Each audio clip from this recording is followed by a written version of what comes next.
지난주에 그 최후에 어떤 일이 벌어지는지를 말씀을 같이 나누었습니다. 하늘이 큰 소리로 떠나가고 물질이 뜨거운 불에 풀어진다고 말씀을 하셨어요. 이것은 예수님께서 재림하심으로 온 우주가 심판을 받음을 의미합니다. 그 우주적 심판이 임할 때 땅과 그 중에 있는 모든 것들이 다 드러난다고 그랬습니다. 그래서 숨길 것이 없고 숨을 곳도 없습니다. 다 드러납니다. 그러나 거룩한 신부로 단장한 우리 성도들에게는 그런 우주적 심판이 임할 때 우리가 심판을 받는 것이 아니라 새하늘과 새 땅인 천국이 우리에게 도래하게 되는 것입니다. 우리 완산의 모든 식구들은 최후에 일어날 일을 정확하게 알고 천국을 소망하며 살아가므로 이 땅에서의 삶도 풍성하고, 그리고 주님이 재림하여 온 우주가 심판을 받고 세상이 새롭게 될 때에 다 같이 여러분 모두가 천국의 주인공이 되시기를 간절히 축원합니다. 그러면 온 우주적 심판이 임할 때 우리가 천국의 주인공이 되기 위해서 오늘 우리는 어떻게 살아야 되는가? 사도 베드로는 영광스러운 천국의 주인공이 되기 위해서 오늘 우리가 붙들어야 할 신앙이 있음을 우리에게 말씀해 주고 있습니다. 오늘 우리가 반드시 붙들어야 할 신앙이 무엇이겠습니까? 첫째는 회개의 신앙입니다. 오늘 9절 말씀을 다 같이 한번 보겠습니다. 주의 약속은 어떤 이들이 더디다고 생각하는 것 같이 더딘 것이 아니라 오직 주께서는 너희를 대하여 오래 참으사 아무도 멸망하지 아니하고 다 회개하기에 이르기를 원하시느니라 그랬어요. 하나님이 무엇을 원하신다고요? 우리가 다 회개하기를 하나님이 원하세요. 왜? 아무도 멸망하지 않기를 원하시기 때문에. 이 베드로 전후서는 종말을 살아가는 성도가 어떻게 살 것인가를 말씀하시는 서신으로 그 첫 번째가 뭐냐면 회개의 신앙에 대해서 말씀을 하고 있습니다. 최후의 날에 전 우주적인 심판이 있다는 것은 이거는 불변한 진리입니다. 여러분들 그렇게 믿으십니까? 그러나 우리 하나님은 심판의 목적이 있지 않아요. 우리 하나님의 간절한 마음과 우리 하나님의 간절한 소원은 오늘 우리 중에 아무도 멸망하지 아니하고 다 구원에 이르기를 원하시고 있습니다. 이것이 우리를 향하신 하나님의 마음입니다. 너희를 대하여 오래 참으사 아무도 멸망하지 아니하고 다 회개하기에 이르기를 원하시느니라, 이렇게 말씀하고 있잖아요. 이것이 우리 하나님의 마음입니다. 우주적 심판이 도래할 때 아무도 멸망하지 않는 이 하나님의 소원을 이루기 위해서는 오늘 지금 우리가 반드시 가져야 할 신앙이 있는데 그것이 바로 뭐냐면 회개의 신앙이다, 그 말입니다. 그래서 우리가 붙들어야 될 것은 회개의 신앙이에요. 어떤 사람은 이 세상에 그 쾌락과 죄악을 다 맛본 다음에 주님 재림하기 직전에 회개하면 멸망하지 않고 구원을 받을 것이다, 이렇게 아주 계산을 하는 사람이 있는데 그때는 죄송하지만 회개의 기회가 주어지지 않습니다. 히브리서를 보면은 에서에 대해서 말씀을 하는데 히브리서 12장 17절 말씀 한번 보겠어요. 시작. 너희가 아는 바와 같이 그가 그 후에 축복을 이어받으려고 눈물을 흘리며 그와 뒤 버림받아 되어 회개할 기회를 얻지 못하였느니라. 에서가 이 팥죽 한 그릇이 먹고 싶어가지고 팥죽 한 그릇을 받고 대신에 장자권을 팔아먹었어요. 팥죽 한 그릇은 눈에 보이는 복을 상징해요. 일시적이고 세상적인 복을 상징합니다. 그런데 장자권은 눈에 안 보여요. 그러나 영원한 가치가 있어요. 영원한 복을 상징합니다. 그런데 영원한 복은 안 보이니까 눈에 보이는 이 일시적인 복을 얻으려고 그걸 팔아먹어 버렸어. 근데 나중에 깨닫고 어마어마하게 후회를 한 다음에 이걸 다시 도로 찾으려고 회개를 했는데 히브리서 기자가 말씀하시기를 회개가 안 됐다고 이렇게 말씀을 하고 있습니다. 전도서 3장 1절을 보시면은 범사에 기한이 있고 천하 만사가 다 때가 있다고 그랬어요. 은혜 받을 때가 있습니다. 전도할 때가 있습니다. 봉사할 때가 있습니다. 영혼을 섬길 때가 있습니다. 여러분, 이때를 놓쳐서는 안 되는 것입니다. 그런데 회개도 마찬가지. 회개할 때 우리가 회개하지 않으면 어쩌면 회개의 기회가 우리에게 다시 돌아오지 못하게 될 수도 있다는 것입니다.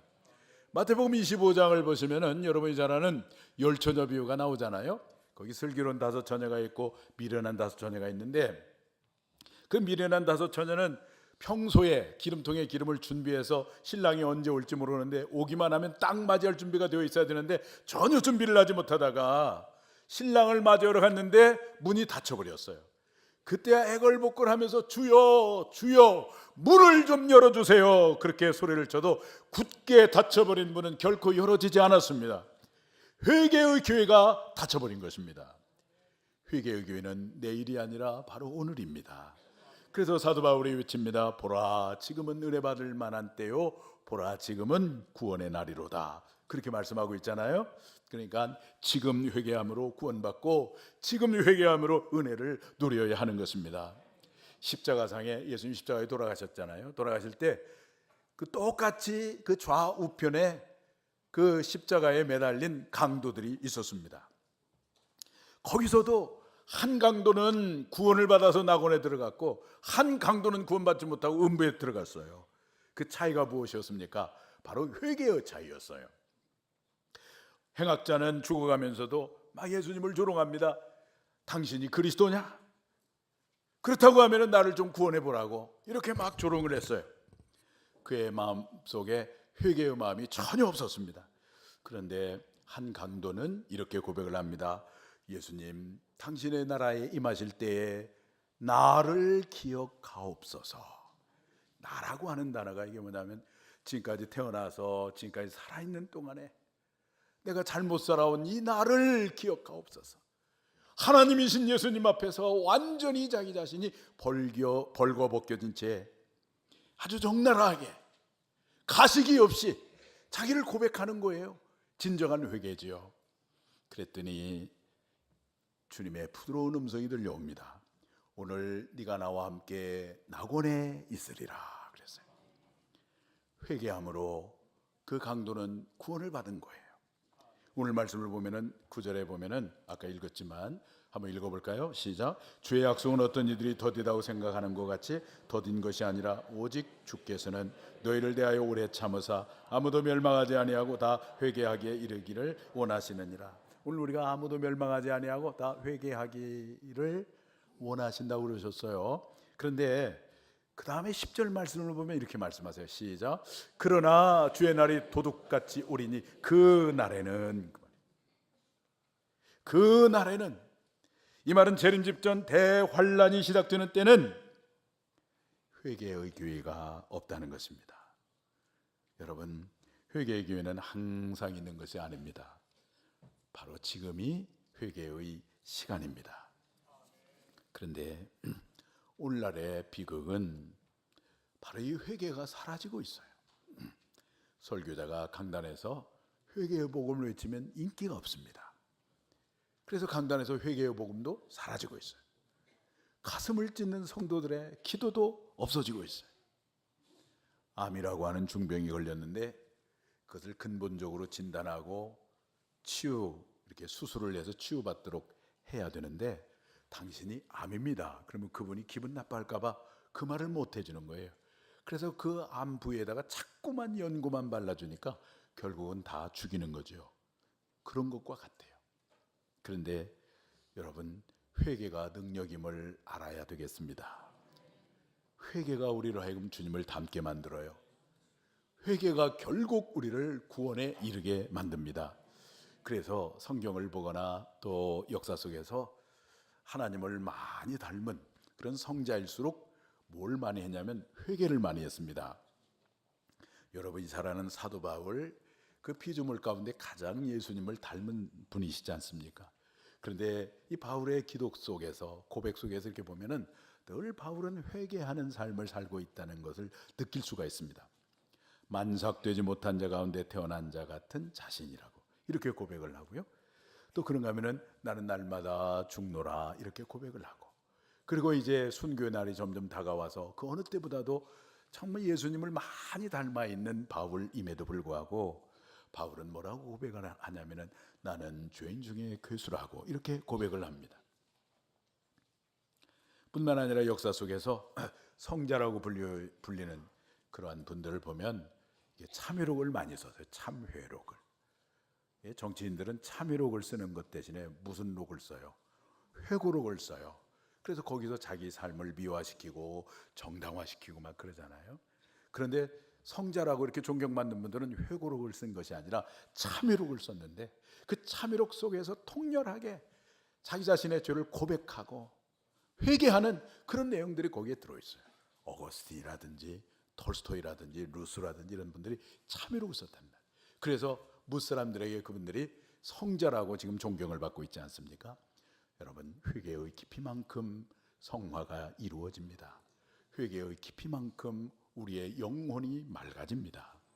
그러나 바리새인들은 회개가 없는 삶을 사는 동안에 그들은 언제나 자신을 정당화하고 또 동시에 다른 사람을 자꾸만 정죄하는 아주 괴상한 사람이 되고 말았어요.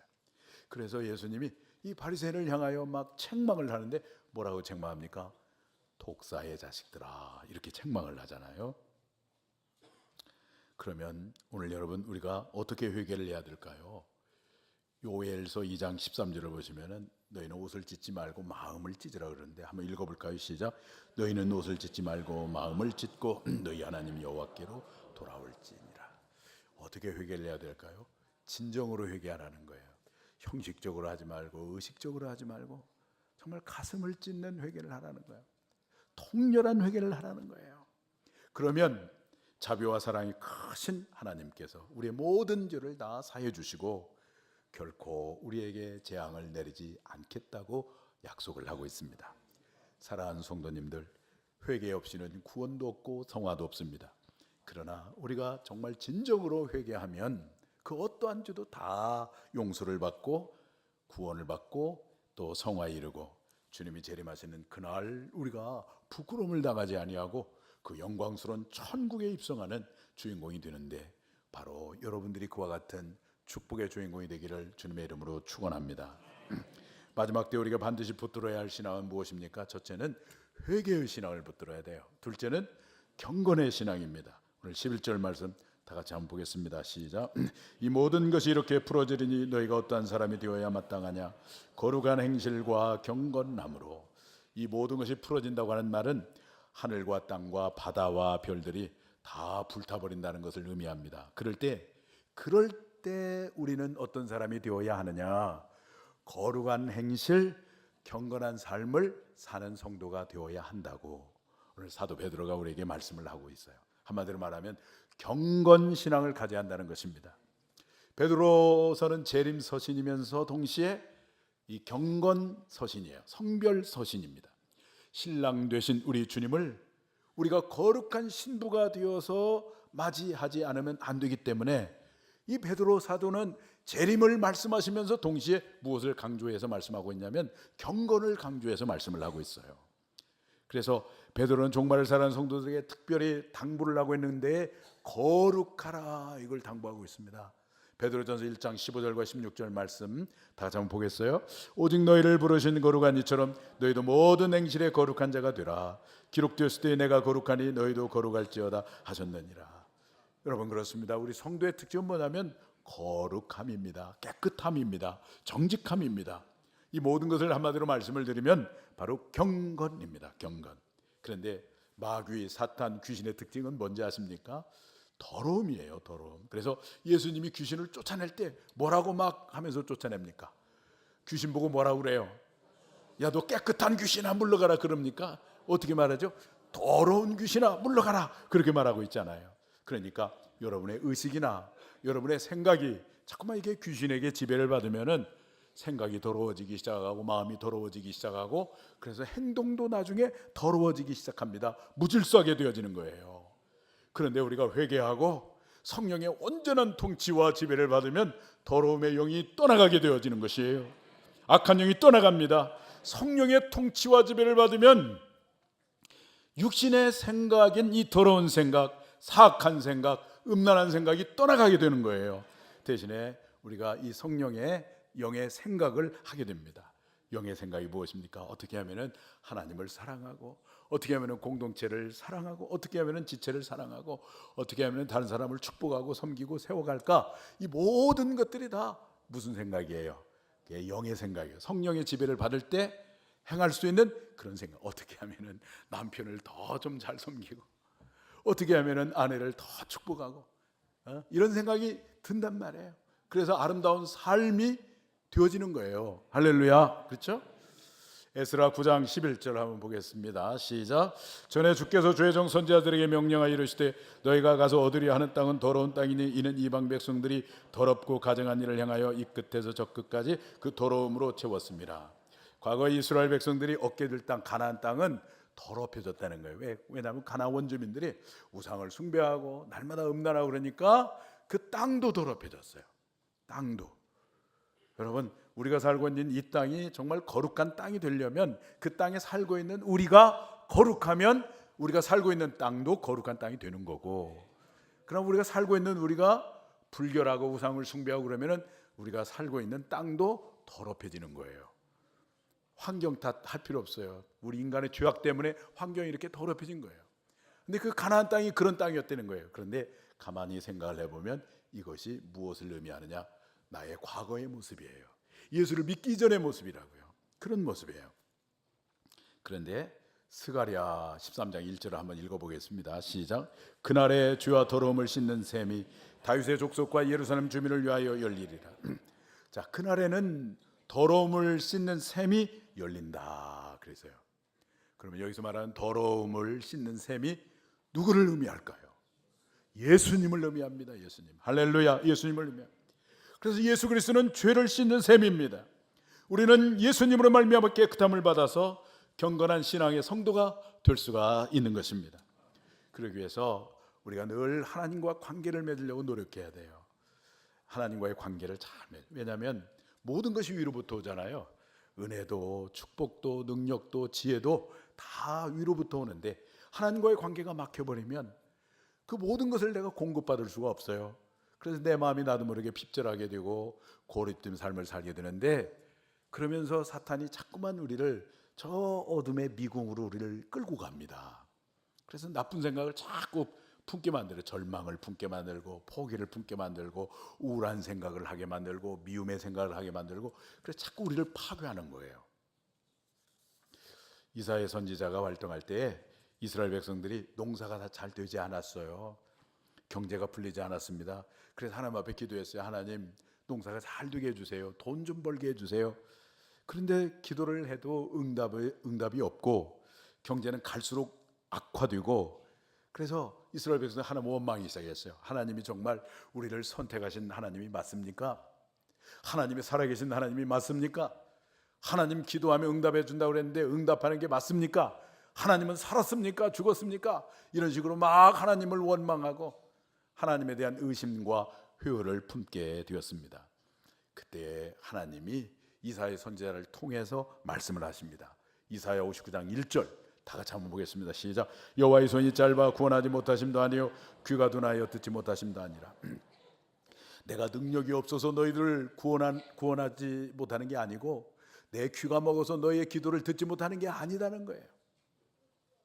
그러면서 이사야 59장 2절에 아주 중요한 말씀을 하십니다. 다 같이 보겠습니다. 시작. 오직 너희 죄악이 너희와 너희 하나님 사이를 갈라놓았고 너희 주가 그의 얼굴을 가리어서 너희에게서 듣지 않으시게 함이니라. 무엇이 하나님과 이스라엘 백성들을 갈라놓았다고 말씀하고 있습니까? 죄가 갈라놨다는 거예요. 죄가. 여러분, 이 죄 문제 해결하지 않으면 우리가 아무리 찬양하고 아무리 기도하고 주님 앞에 나와서 예배하고 그래도 하나님 앞에 상달될 수가 없어요.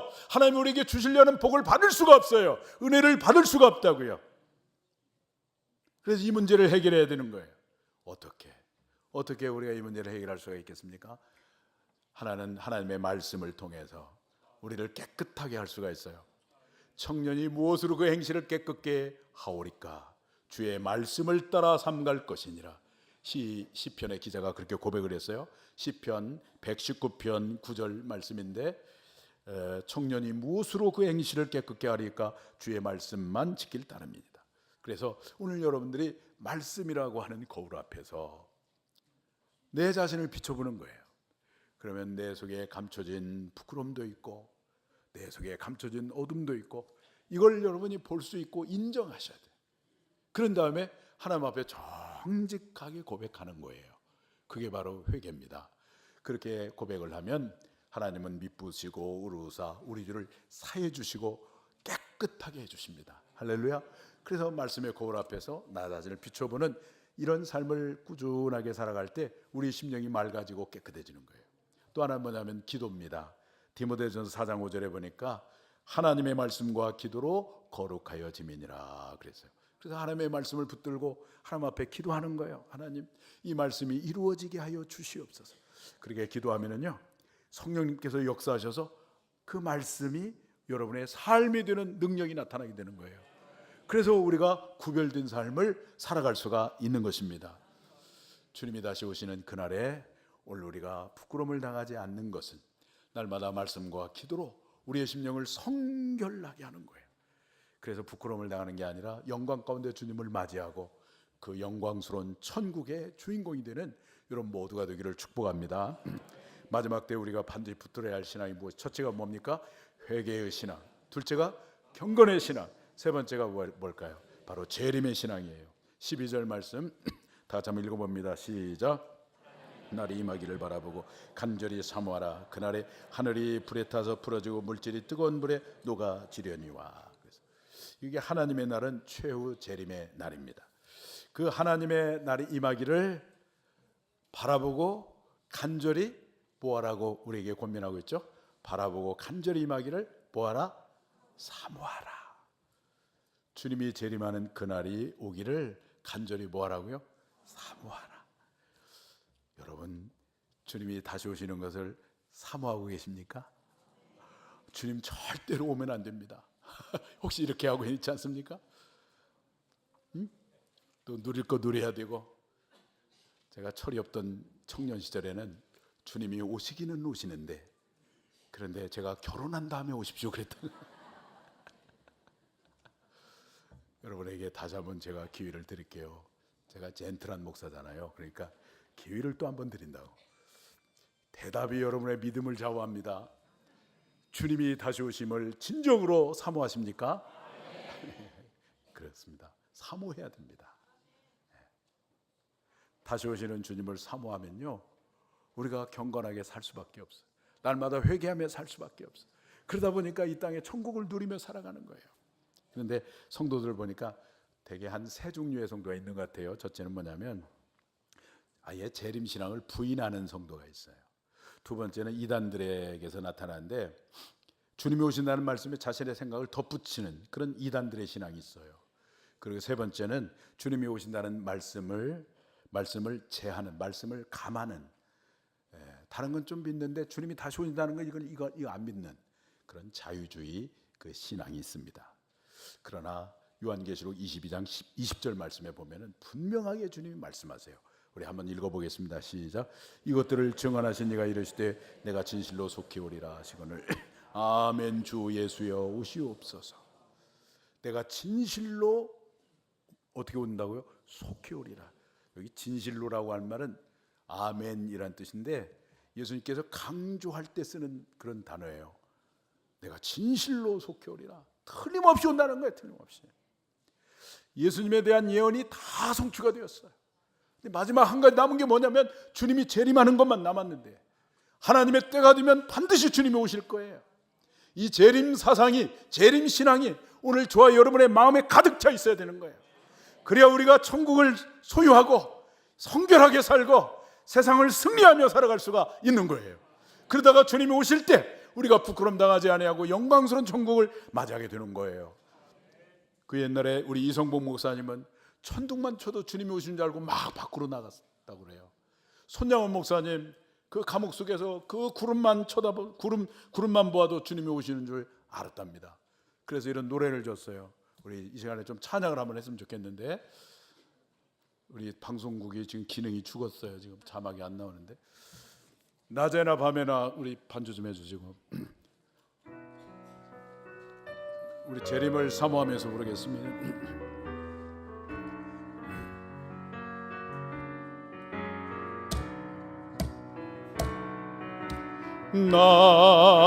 낮에나 밤에나 눈물 머금고 내 주님 오시기만 고대합니다.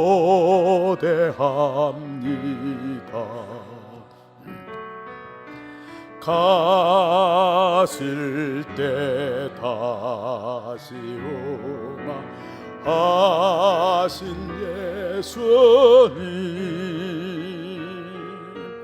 오 주여 언제나 오시렵니까?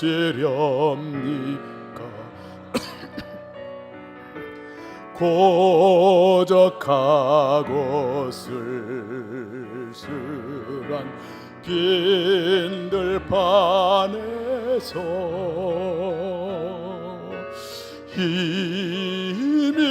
희미한 등불만 밝히어 놓고 오실 줄만 고대하고 기다리오니 오 주여 언제나 오시렵니까? 먼 하늘 이상한 구름만 떠도 행여 안에 주님 오시는 가에 머리 들고 멀리 바라보는 마음, 오 주여 언제나 오시렵니까? 천년을 하루같이 기다린 주님, 내 영혼 당하는 것 볼 수 없어서 이 시간도 기다리고 계신 내 주님, 오 주여 이 시간에 오시옵소서.